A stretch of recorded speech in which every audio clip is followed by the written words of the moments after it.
Welcome to the Lead at the Top of Your Game podcast, where we equipped you to more effectively lead your seat at any employer, business, or industry in which you choose to play. Each week, we help you sharpen your leadership acumen by cracking open the playbooks of dynamic leaders who are doing big things in their professional endeavors.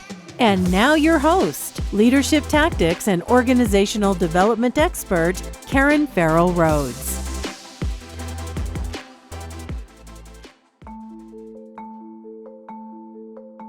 Hey there, superstars. This is Karen, and thanks for joining another episode designed to help you better lead at the top of your game. As you know, for season 3, each month we're featuring leaders who have interesting roles in a particular industry, and today's episode is part of our special series featuring the perspectives of journalists and editors in the media. And on today's show, we're going to give you a taste of an expert who leads the curation of news with an eye on reducing information anxiety for the reader. We're so proud to feature Wendy Bounds, Vice President of Content and U.S. Media Partnerships at Smart News. Smart News is an award-winning news discovery app downloaded by over 50 million readers in over 150 countries. I want you to hear how Wendy was caught by the storytelling bug early in life and was inspired by other family members in journalism and eventually got a lucky break right out of school and getting a job at the Wall Street Journal.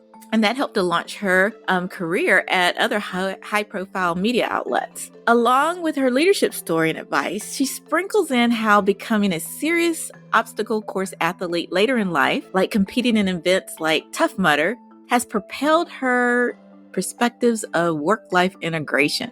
It is an absolutely fantastic episode. Also, remember to be sure to stay for just 2 minutes after the episode to listen to my closing segment called Karen's Take, where I share a tip on how to use insights from today's episode to further sharpen your leadership acumen. And now, enjoy the show. Hey there, superstars. Welcome back to another episode of the Lead at the Top of Your Game podcast. Well, as you know, we're doing a special series featuring journalists and editors and experts in the media. And this episode is a continuation of that series. And we're so happy because we love to feature the perspectives of journalists and editors in the world of media because they are on top of their beats. They know the hot trends and they see some of the best leaders in action.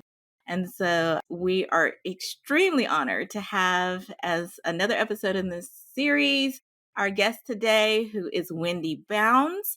She is the Vice President of Content and U.S. Media Partnerships at Smart News. And for those of you who don't know, Smart News is the award-winning news discovery app that's downloaded by over 50 million readers in over 150 countries. It is absolutely amazing.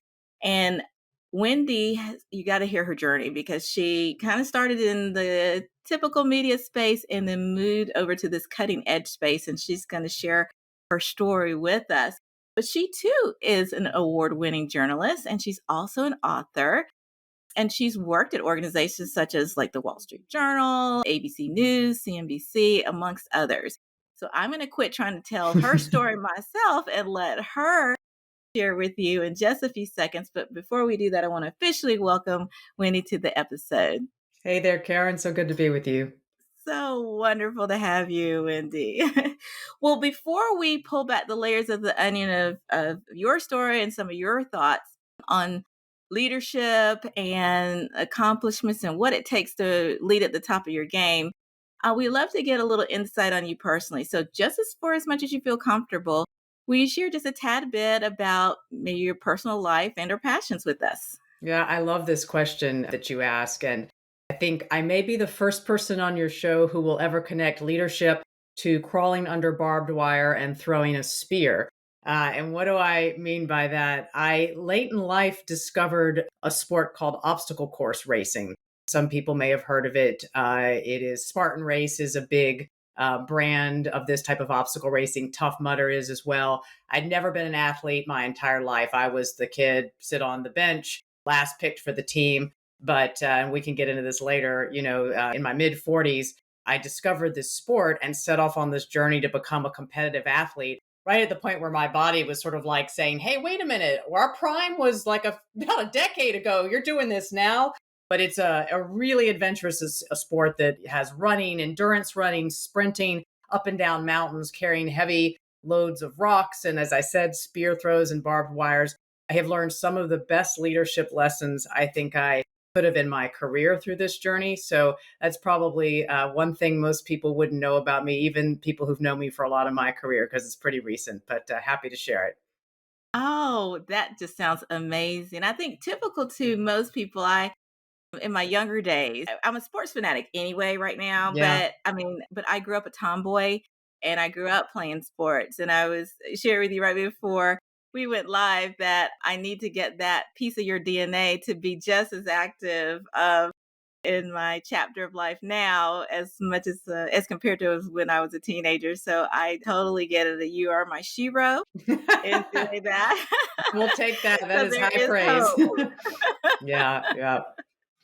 Oh, that is fantastic.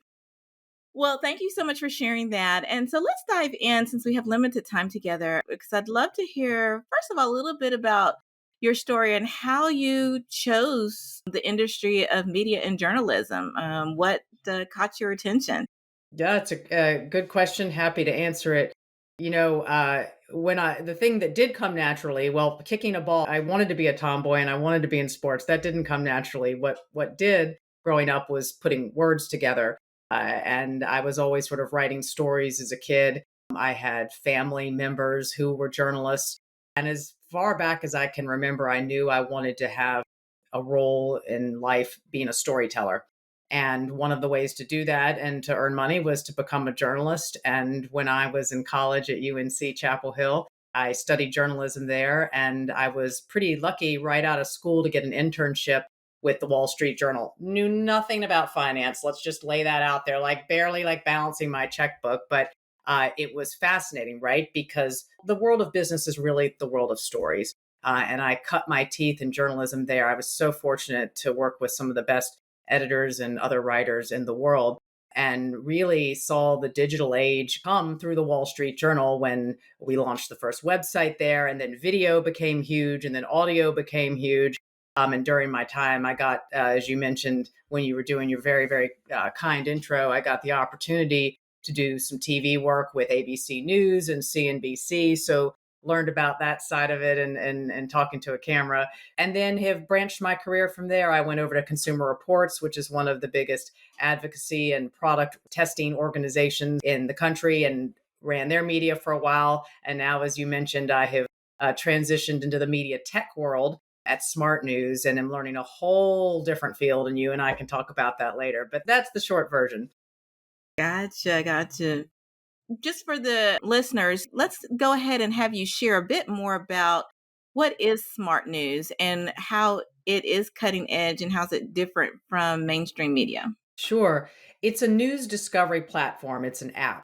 So within the app, you can find stories and content from publishers all around the country and the world, whether it's international news, national news, politics, entertainment, sports, breaking news. We're sending push notifications to people who sign up for the app. It is a free app.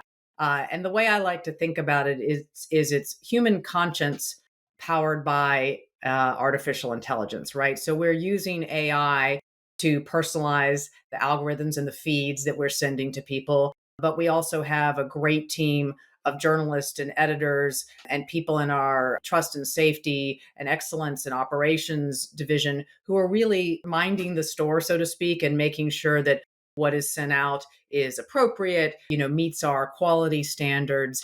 And, so we have that human conscience on top of the AI. So that's where I'm at now. And it's been, as I said, it's like, when you move from one industry to another in the middle of your career, it's kind of like, I don't know if you've ever done one of those polar bear plunges where you run into the ocean, you dip in and out. They're Not painful, yet, right? but I've watched them. Yeah, it's like shock, right? So that's what it was like coming into this industry. But it's been amazing. So I've really loved every minute of it. Oh, and what are some of the biggest challenges with delivering news through a mobile app? Because a lot of I mean, you name the generation in which where they go. Some look on their laptops. Some look on X or used to. Some have gone away, and they're different what I'm trying to say is people get their news in different Totally. ways. Yeah. So, what were some of the challenges that Smart News had with its business model? Because it's quite different than most of the apps out there. I think it's a really good question. I think one of the things that actually has helped Smart News recently has been the fact that if you look at social media feeds, people, have become somewhat disillusioned by the negativity that they can see running through their feeds. People get in these Yes. Me. filter bubbles, right? Where they only see the same thing from the same people. And then, they get into this habit sometimes of doom scrolling and it's a very negative environment. And we've done a lot of research at Smart News about the sort of emotional and mental health impacts of this, not just on young people, but on everybody, on all adults, right? When that becomes a part of your life. So, what we've tried to do at Smart News is we're working on, and we've launched at least one new feature that really tries to address this. We call it Smart Take. And it's a tab within the app where it really allows you to have a finite feed. So you finish that feed, you have a good sense of what's happening in the world. You don't have to keep scrolling and keep scrolling. We make sure there is uplifting news in there as well as the hard news you need to know for the day. We're really trying to, Karen, there's a word I think about a lot called information anxiety. And I think a lot of us have that out there just because we have so much coming at us. And what we're Yes. trying to do in our ecosystem is to be an antidote to that, right? To really provide an environment where people, again, can get curated quality information. And you asked about the challenges. Ensuring that the information is quality is one of the biggest challenges, right? To I'm make sure that sure. what is coming through there is something that is going to be up to our standards. So that's a little bit about how we're different and some of the challenges we're facing and trying to solve both through humans and technology. Yeah, that makes a lot of sense. I remember when, quite honestly, AI has been around forever in conversation. Well, I say forever, I won't say forever. Well, I'll say in the last 5 years, 10 years, companies have been talking about it, but it seems so far off. And Yeah. I say that personally because I used to work at Microsoft before I started my own firm and then launched our podcast. But we had hints that it was coming. Right. And then it seems like maybe in the last 12 to 18 months, it's become the biggest buzzword.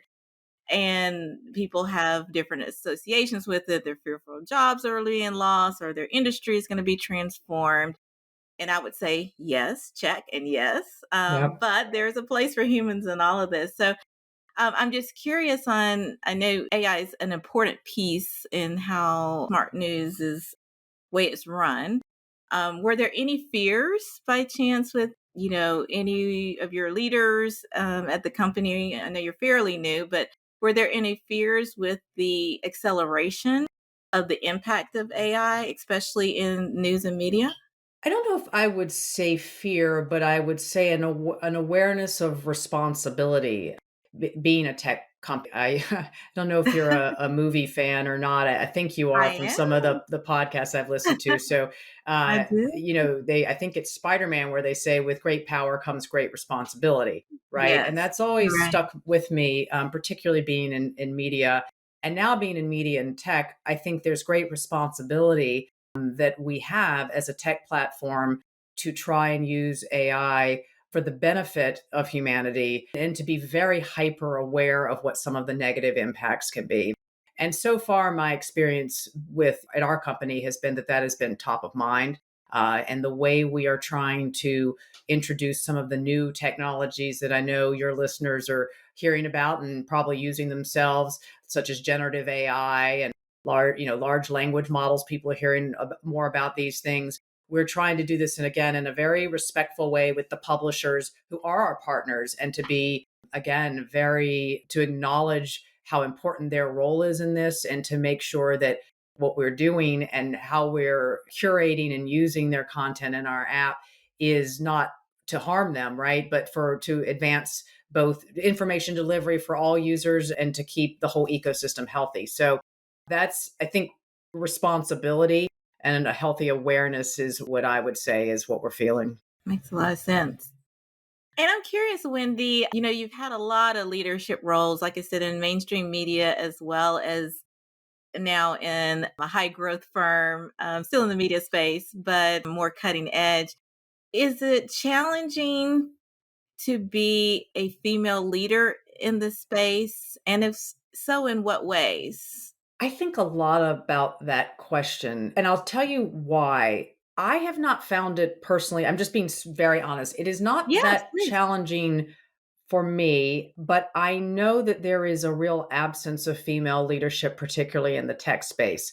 It is Mhm. true even at the company that I work with. So I have a lot of younger women. I'm one of the older people who work at the company, to be quite honest with you. I'm 52 now, and people there Oh, are in yeah. their 20s, 30s, and 40s. And so I'm never afraid to say my age. I'm just so like, I'm so happy to be alive every time I have a birthday. I'm like, why are people scared? I'm like, this is, and I I can throw a know. spear and climb a 16-foot rope. I don't mind saying I how old I am. know. You're But right. at any rate, so I have a lot of young women who come to me through the company for advice. And I think it is hard. So I'm not negating that this is an True. element that we have to pay attention to and that I have an obligation to pay attention to and be aware of as a female leader. I have been really lucky in the places I have worked, be it the Wall Street Journal or here at Smart News, that they've been meritocracies in many ways. And so I have found that just trying to be really good at your job gets you a long way. I know that is not the experience that many women have had in other companies. And I feel fortunate that I've had that in my career. I also feel that, and you, I'm sure, agree with this for all the leadership roles you've had.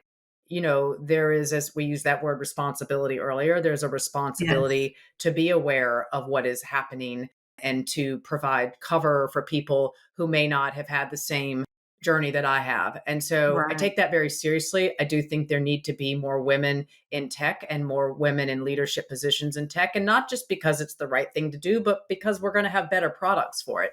Absolutely. So I'm happy to be one of those people at this company now and to be a female.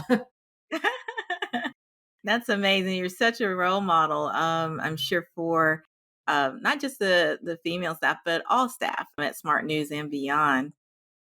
And so I'm going to take a little bit of a pivot here and would love to talk to you a little bit about your becoming a competitive athlete because I know that it's really impacted your, personal life, your professional life, how you think about leadership, how to attain big, audacious goals. And so I'm just curious how this huge achievement has impacted how you thought about high performance in the world of work. I could never have imagined, when I woke up probably 6 years ago now after a dinner party and literally was Googling. I was so on edge after a comment I'd heard at the dinner party. This little girl was there and a man had asked her, he was well into his gen. He asked her, he said, "What do you want to be when you grow up?" And she had rattled off all these amazing things. And I remember hearing that and listening. And then all of a sudden, about 10 minutes later, it struck me, nobody's ever going to ask me again, what do you want to be when you grow up? I'm at an age where they think, you're It supposed was to be your last you're chapter in fully baked. life. You are what you are. And that stuck with Yeah. me. And the next morning I got up and Karen, I literally Googled what are the hardest things you can do. And that's when Spartan racing and obstacle racing came up in the algorithm. And I had no idea about it. And so I delved into it. I could never have known all the leadership things I would learn from that. I mean, I always heard competitive sports were good for leadership, but what I have internalized about discipline, about failure, risk taking, agile decision making, I think these were things I was aware of prior to getting into this sport. But having to make sort of split decisions when I'm in the middle of the race, having to come to terms with, again, like I said, failing in a way that is not only painful mentally, but sometimes physically, taking risks when you don't expect it. These are all things that have come out of my obstacle racing journey. And I think sports in general can teach us a lot about that and about ourselves. And I've carried that into the workplace. Wow, that is amazing. And so for you personally, what does it take for you to be on top of your game? Well, it depends on how you would define that, but I'm going to define it in two ways, right? One is I think you have to be on top of your game with who you are as a person in your personal life, right? If you have family or people you care about, you need to make sure that that is a priority. So to me, taking care of things at home and making sure that's not a mess, like that is a top priority. I think health, you and I were talking a little bit about, walking and exercise and the importance of it in the beginning and your own journey there. I think as leaders, to be on top of our game, we have to prioritize our own health. And the people that we work with and who work around and for us look at that and take their cues. Think too often you start to gain, you get busier, you have more people who report to you, you have a bigger job, and so you start to like put off the doctor's appointments, or you stop the exercising, or insert your own, version of what I'm talking about there. And it becomes a snowball effect.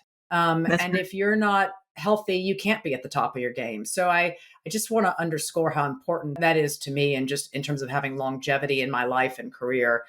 And I would say then, for work, it all carries over into that. And to me, being at the top of your game means being a leader who can both be someone who's macro, like see the big picture, but is never afraid to get your hands dirty and get in there and do the micro work, right? And I think a lot of people get to a stage often where they're like, I don't do that.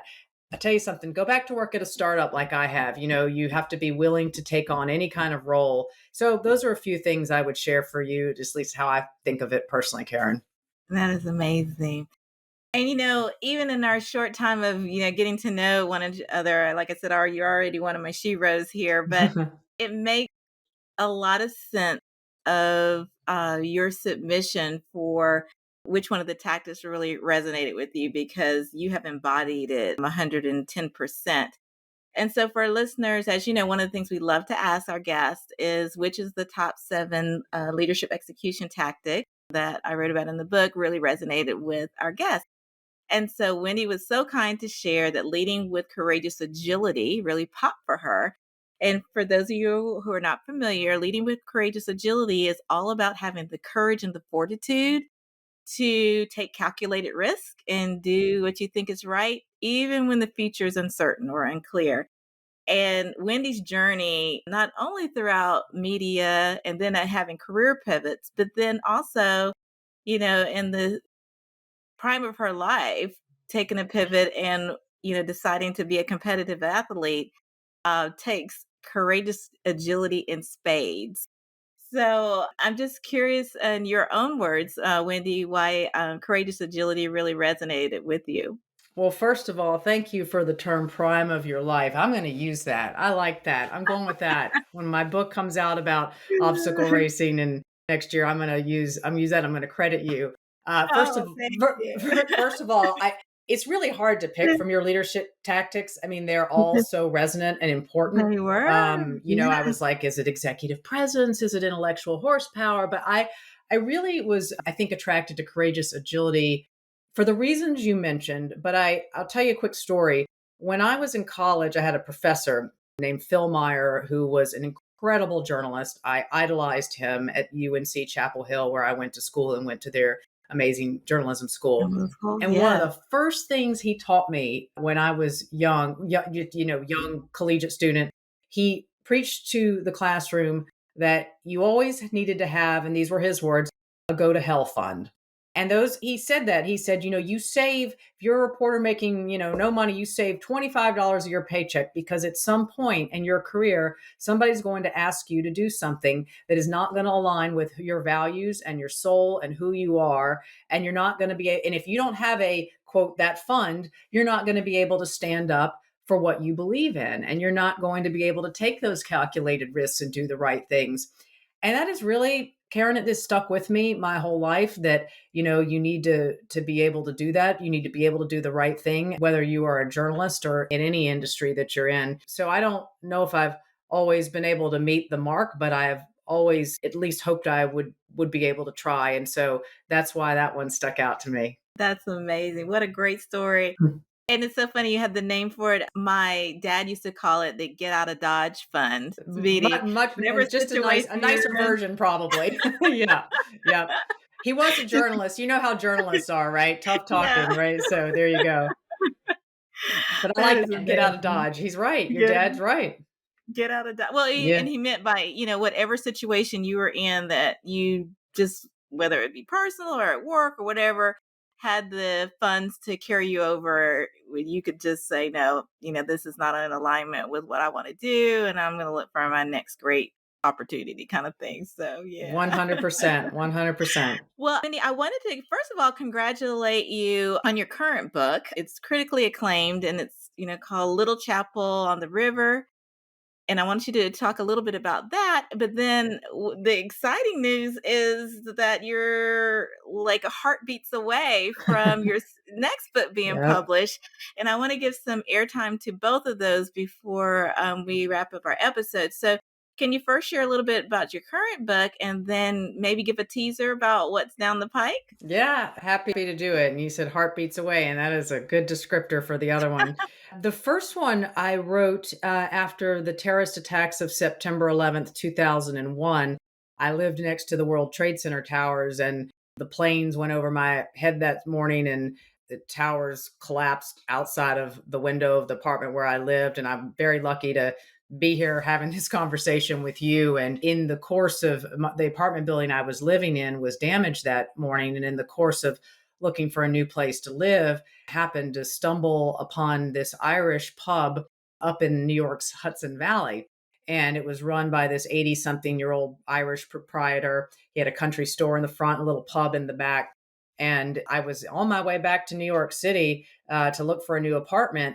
And I had a beer in his pub and listened to him talk and was so mesmerized by the place that I ended up moving there. And basically, it's where I still reside in this small Hudson Valley town. But I took a leave of absence from the Wall Street Journal and wrote a book, Little Chapel on the River, that's in reference to this pub, about Wow. this hub of community where people would come and this community struggle to save this place and keep it alive.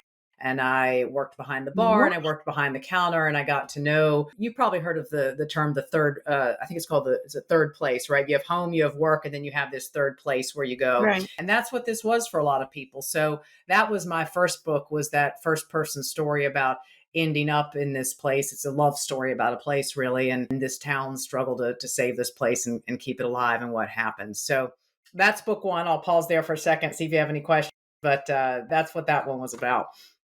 You're bringing tears to my eyes already. Oh, I'm a very emotional person, and those I kind of stories are like perfect. So I'm definitely gonna have to check out that book please do. Yeah, thank you. Let me know ASAP. what you think. I will. I Yeah. will. And the second one, we've alluded this a little bit in our conversations about sports and obstacle course racing. But the next book is called Not Too Late, and the subtitle of it is The Power of Pushing Limits at Any Age. And it's really two books in one. And first, it's a story about the power of reimagining our limits and doing hard things. And second, it's a science based primer on how to make it happen, no matter what life stage you're at. So it tracks my own personal midlife transformation from this very unathletic office executive into a competitor in this daunting sport of obstacle racing. And woven throughout the book are insights from scientists and longevity doctors and philosophers and performance experts about all the powerful benefits we can reap physically and mentally when we push the boundaries of what we think is possible and redefine who we think we are. I mean, you and I were, I think, touching on this a little bit a moment ago, which is inertia, right? You reach a certain point as a leader and in life where again you think, well, this is who I am and this is what I'm good at, and this is what I can do. And so you all think there's all these things you're not. And I certainly thought I am not an athlete. And yet when you push through that, you recognize we all have a lot that's untapped inside of us that we can be more than we thought we could. And that's been an incredibly, like, it's really hard to have a midlife crisis for me, like when I'm slithering under barbed wire and climbing up a rope, right? And so I think for There's no time anyone, for that. there's no time for that, right? And so I think for anybody, whatever, insert your passion there that you find, but pushing through those limits, no matter what age you are, can be highly meaningful and redefine whatever time we all have left to us. That's right. Oh, that's amazing. Well, audience members, that's your tip for today. Just, it's never too late in life to reach for the stars and achieve them. before we close, I just want to make sure we'll have in our show notes links to Smart News, because you definitely need to download that and enjoy this Yeah. customized app that is amazing. And then we'll also have a link to Wendy's current book. And I think by the time this episode comes out, the second book will be out. And so we'll feature Yep. that Fingers as crossed. well.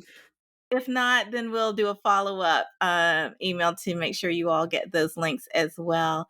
But Wendy, any closing words before we close out our episode? I just want to say thank you for doing what you're doing. I think you have had so many interesting guests. It's, I love the fact that you let people connect what they do personally to their work, because I think sometimes we tend to think of ourselves as separate people in that respect. And one of Right. the things I have learned is that the more you can merge your strengths and understand your weaknesses in both worlds, your personal and your professional, the more, just to borrow your phrase, the more top of your game you will be in both disciplines. So I appreciate that you have figured out the formula for getting people to talk about that, and I'm I'm honored to have been a guest. So thank you, Karen. Oh my gosh, you're so sweet. This is such kind words, and thank you. But thank you for your gift of time and sharing all these nuggets of insight with our audience members. We love you, Wendy. Thank you. Great, thank you, thank you. Hope you have a good rest of the day. Thank you, you too. And thank you also, audience, for tuning into another episode of Lead at the Top of Your Game. My only ask of you is that you subscribe to the show and share with just one friend, because by doing so, you will also help them to better lead at the top of their game. Thank you again, and see you next week. Bye. Well, I hope you enjoyed our conversation today with Wendy Bounds, Vice President of Content and U.S. Media Partnerships at Smart News. Links to her bio, her entry into our leadership playbook, and additional resources can be found in the show notes, both on your favorite podcast platform of choice and on the web at leadyourgamepodcast.com. And now for Karen's take on today's topic of reducing information anxiety caused by negative news feeds. Most of you know that I'm a news and movie junkie. And if I'm keeping it real, even I have to take a break from the news every now and then, because it truly affects my mood and emotions sometimes. There's so much sensationalism and doom and gloom goodness. And, even a half glass full kind of gal like me needs a breather sometimes. So I want to share some resources that may help you infuse psychological safety into your life as you keep up with what's going on in the world. So if you're a journalism professional, there's an excellent guide from the American Press Institute called Journalists and Mental Health, an API resource guide. Now, while it's written for the journalism industry, the resources and tips actually can apply to any industry. So please be sure to check it out in the show notes. I'll have links to that and these other resources that I'm going to mention. It's too much to summarize here on the podcast, but definitely worth a look. The next resource I want to highlight is from the American Psychological Association, and it's called Media Overload is Hurting Our Mental Health. Here are ways to manage headline stress. Yes, that is the full title. But it talks about how you can establish your own media guardrails and processing strategies for yourself, as you're trying to stay on top of the latest news stories in your areas of interest. And then lastly, there is a great quick read from CNBC called 5 Tips for Maintaining Your Mental Health While Following the News. Check that out as well. As I mentioned, links to all 3 resources will be in the show notes. So definitely put this on your reading list. Well, that's all for today, you all. Please remember to subscribe to the podcast and share the podcast with just one friend, because by doing so, you too will empower them to also lead at the top of their game. Thanks again for listening, and see you next week. And that's our show for today. Thank you for listening to the Lead at the Top of Your Game podcast, where we help you lead your seat at any employer, business, or industry in which you choose to play. You can check out the show notes, additional episodes, bonus resources, and also submit guest recommendations on our website at leadyourgamepodcast.com. You can follow me on Twitter, Facebook, Instagram, and LinkedIn by searching for the name Karen Rhodes, with Karen being spelled Karan. And if you like the show, the greatest gift you can give would be to subscribe and leave a rating on your podcast platform of choice. This podcast has been a production of Shockingly Different Leadership, a global consultancy which helps organizations execute their people, talent development, and organizational effectiveness initiatives on an on-demand project or contract basis. Huge thanks to our production and editing team for a job well done. Goodbye for now.